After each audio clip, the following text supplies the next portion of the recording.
Welcome back to the home stretch.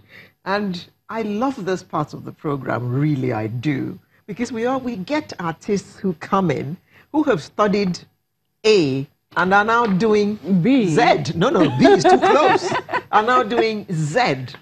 Well, we have one such artist in the studio this morning. He's an accomplished actor, director, producer, writer, and a trained, wait for it, lawyer. Known for Agbẹjọ́rò, according to Yoruba. Well, he has decided not to gbẹjọ́rò.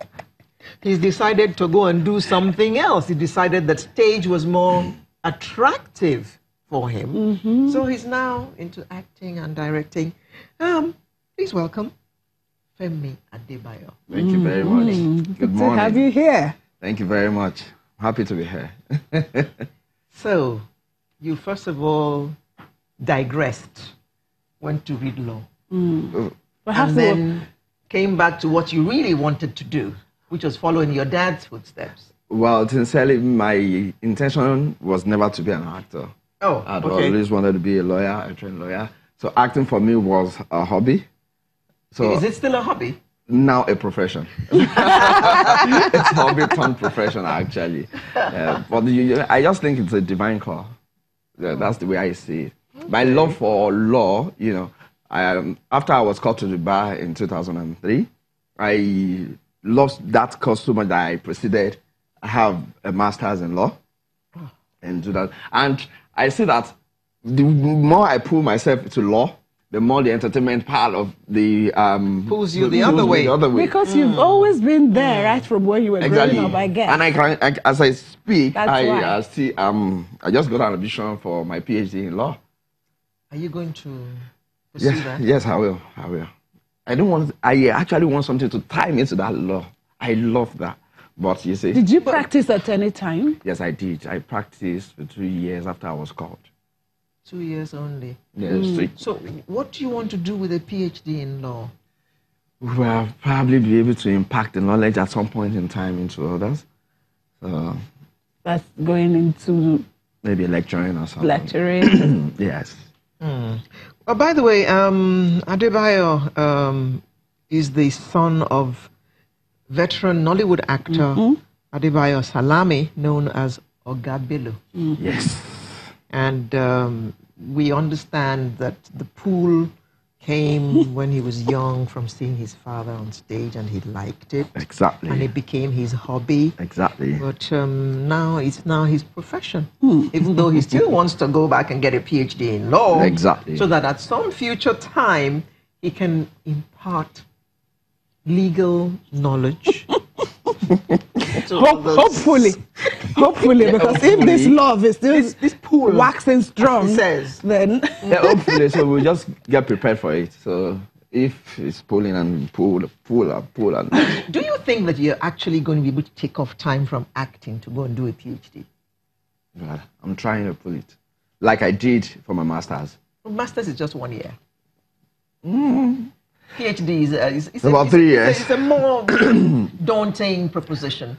It's good to aspire, you know. So let me so just it's aspiration. Now let's go back to that's your first movie. Is it Owo Blow or something? Owo Blow, yes. Okay. Owo Blow was produced by Tadio Gidon, sometimes in 1996. That was actually the movie that brought me to limelight, and I played my first lead character in that movie. So before then, you've been doing some Waka Pass. Some Waka Pass and probably my father's movie. But the first opportunity to play a lead character was in Owo Blow. And how was it for you? Well, it was fun for me because, the passion has been there. You've been seeing Daddy do it, and I'm not sure you really know what he has to put into it for everybody to say you don't want to watch his movie. So when you got that first major role, what came to your mind? How are you going to do it? Or did you just slip into it No, it easily? was a little bit tough to get that role, actually, because we all auditioned for it. Tadio Gidon never knew who my father was at that time, Didn't know my father, and it was just like, okay, let everybody go on the field, and I actually won the role, So it was good that I fought for it, and I wanted to give my best, and I gave it my best. And of course, What was the character then? it was a young boy going through some difficulties due to the country condition and all that, So, that was it. And ever since then, how many movies? You can't count. You've Well, quite a lost number count. of movies that I have featured in, but for me, produced like 17 movies now. And of course, the peak of it that I've just produced and worked together with the founder of Leah Foundation.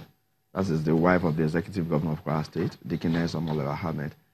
She's been on this, advocacy on cancer. So recently we put together a multi-million naira cinema project, Diamonds in the Sky, and this was directed by Kunle Afolayan. So we had A-list actors on the set, Joker Silva on the set, Bimbo Akintola, Adebayo Salami himself, Mayo Morgaji, Alinu, quite a number of them. Why does it always seem like it must be A-list actors, You started out not like A-list. You just, you have to fight for the... Exactly. And you then... earn A-list. In all professions, you have A-list. Like I'm seated with A-list anchors, presenters, and that. For me, it's of course an opportunity. I told my manager, I said, this is an opportunity to be sitting with you people. And so you earn it. It doesn't just come like that. And of course, when you have A-list actors or A-list professionals, you have to shout it and let the people know that. Oh, so they can go and watch the movie. Yeah, they can see the movie. Although you're paying so much money, you might as well just get your Although money sometimes back. you get to see only that A-list person once in that movie, sometimes. It doesn't matter. Okay. The A-list person was there. Exactly, thank you. It doesn't really matter.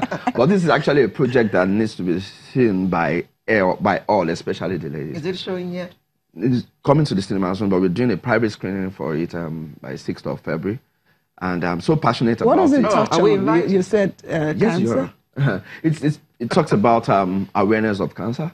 Leah Foundation has been on the advocacy of cancer, breast and cervical cancer. So when I started doing projects for them on cancer, I got more educated about that cancer and really got to me.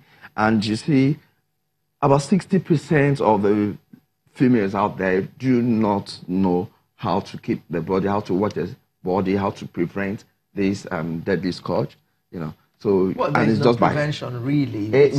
Screening. How to screen themselves screen find themselves. out early. And reduce, early detection. Thank you very much. Their risks. Exactly, and reduce the risk, of course. So I got educated, and I got passionate about it. And of course, she's a person like, okay, this is killing. So, but the prevention is just screening. So we put together Diamonds in the Sky, and a fantastic one. I am even if you say so yourself, but never mind. Now, you're a director, you are an actor, and you are a producer. Point of and correction. a writer. I'm not a director. Oh, okay. I keep correcting that. Okay, I'm you're a producer. I'm producer. an actor. Okay. So, which do you really identify with more than the other? Acting. Oh. Acting. Okay. As a producer, I come up with concepts and I come up with things that I think I can, contribute to the economy to make it better or to ease the tension in the economy. And so when I conceive ideas of my storylines, I call script writers. Okay, I've got this idea. How can we just put it together, entertain people with it, and at the same time pass that message? That's how I become a producer. But I prefer that acting, and that I do more of that. You're not a writer. I'm not a writer. Okay, so I want to know how... Like Diamonds in the Sky, was written by Tunde Babalola. Tunde Babalola, of course. You're not a writer, you're not a director. I'm not a writer, I'm not a director. So how does it work when you now see a movie that once they start the movie, you already know where it's ending? That's the movie from inception. Do you see such movies? Of course How I often do you see them? Well, not too often because I don't really get to have time to see movies. All right. But now, just like she said, anymore. But now, producers and script writers are always particular about that. The only thing that can tie your audience to the seat to see the movie is the suspense in the movie. That's right.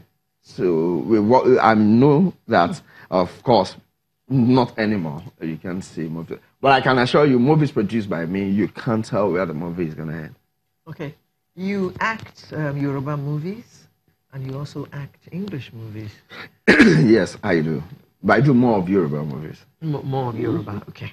That's what I wanted to And clarify. so some of those characters, I've seen quite a bit of your movies, and some of them I wonder, you know, how you guys are able to transform from being this in this movie